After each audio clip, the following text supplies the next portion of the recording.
ಕರ್ನಾಟಕ ಗೇರು ಅಭಿವೃದ್ಧಿ ನಿಗಮದ ವತಿಯಿಂದ ಮಂಗಳೂರಿನ ಕದ್ರಿ ಉದ್ಯಾನವನದಲ್ಲಿ ಮೇ 17 ಮತ್ತು 18ರಂದು 2 ದಿನಗಳ ಕಾಲ ರಾಜ್ಯ ಮಟ್ಟದ ಗೇರು ಮೇಳ ಜರುಗಲಿದೆ.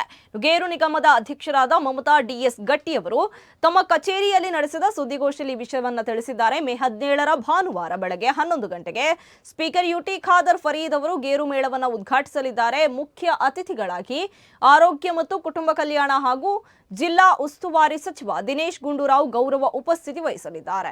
ಸಮಾರಂಭದ ಉದ್ಘಾಟನೆಯನ್ನ ರಾಜ್ಯ ಅರಣ್ಯ ಜೀವಿಶಾಸ್ತ್ರ ಮತ್ತು ಪರಿಸರ ಸಚಿವರಾದ ಈಶ್ವರ್ ಬಿ ಖಂಡ್ರೆ ನೆರವೇರಿಸಲಿದ್ದಾರೆ. ಮಂಗಳೂರು ದಕ್ಷಿಣ ಶಾಸಕ ಡಿ ವೇದವ್ಯಾಸ್ ಕಾಮತ್ ಕಾರ್ಯಕ್ರಮದ ಅಧ್ಯಕ್ಷತೆ ವಹಿಸಲಿದ್ದಾರೆ. ಸಂಸದ ಕ್ಯಾಪ್ಟನ್ ಬ್ರಿಜೇಶ್ ಚೌಟ, ರಾಜ್ಯಸಭಾ ಸದಸ್ಯ ಡಿ ವೀರೇಂದ್ರ ಹೆಗಡೆ ಹಾಗೂ ಗೇರು ಮೇಳದ ನಿಗಮ ಮಂಡಳಿ ಅಧ್ಯಕ್ಷರು ಮುಖ್ಯ ಅತಿಥಿಗಳಾಗಿ ಭಾಗವಹಿಸಲಿದ್ದಾರೆ ಎಂದು ಮಮತಾ ತಿಳಿಸಿದ್ದಾರೆ. ಕದ್ರಿ ಪಾರ್ಕಿನಲ್ಲಿ ಗೇರು ಮೇಳ ನಡೆಯುವುದು ಅಂತೇಳಿ ತೀರ್ಮಾನಿಸಿದ್ದೇವೆ. ಆ ಪ್ರಕಾರವಾಗಿ ನಮ್ಮ ನಿಗಮ ಆರಂಭವಾಗಿ 48 ವರ್ಷಗಳು ಈ ವರ್ಷವನ್ನು ಪೂರೈಸ್ತಾ ಇದೆ.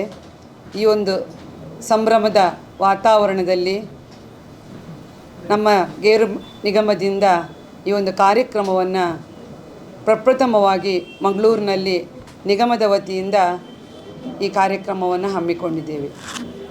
ಈ ಕಾರ್ಯಕ್ರಮವನ್ನು ಉದ್ದೇಶ ಏನು ಅಂತೇಳಿದರೆ, ಗೇರು ಬೆಳೆ ಇವತ್ತು ಹಿಂದೆ ಈಗ ಹೋಲಿಸಬೇಕಾದ್ರೆ ಗೇರು ಬೆಳೆ ಕೆಲವು ಕಡೆ ಕಡಿಮೆ ಆಗ್ತಾ ಇದೆ. ಅದು ಮರುಜೀವ ಕೊಡಬೇಕು. ಇನ್ನಷ್ಟು ರೈತರಿಗೆ ಇದು ಉತ್ಸಾಹಭರಿತವಾಗಿ ಅವರು ಬೆಳೆಸಬೇಕು. ರೈತರ ಎರಡನೇ ಬೆಳೆ ಆಗಿರ್ತಕ್ಕಂಥ ಈ ಗೇರು ಬೆಳೆ ಇನ್ನಷ್ಟು ಇವತ್ತು ಖಾಲಿ ಜಾಗಗಳನ್ನು ನಾವು ಕಾಣ್ತಾ ಇದ್ದೇವೆ.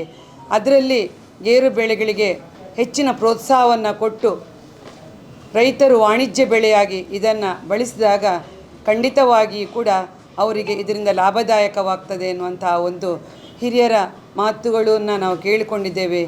ನಾನು ಈ ಕಾರ್ಯಕ್ರಮದ ಮುಖಾಂತರವಾಗಿ ಹಾಗೂ ಈ ನಿಗಮದ ಅಧ್ಯಕ್ಷೆ ಆದ ನಂತರ ಭಾಳಷ್ಟು ರೈತರನ್ನು ನಾನು ಸಂಪರ್ಕಿಸಿದಾಗ, ಗೇರು ಬೆಳೆಗಾರರ ಹತ್ತಿರ ಹೋದಾಗ ಅವರು ಹೇಳುವಂಥ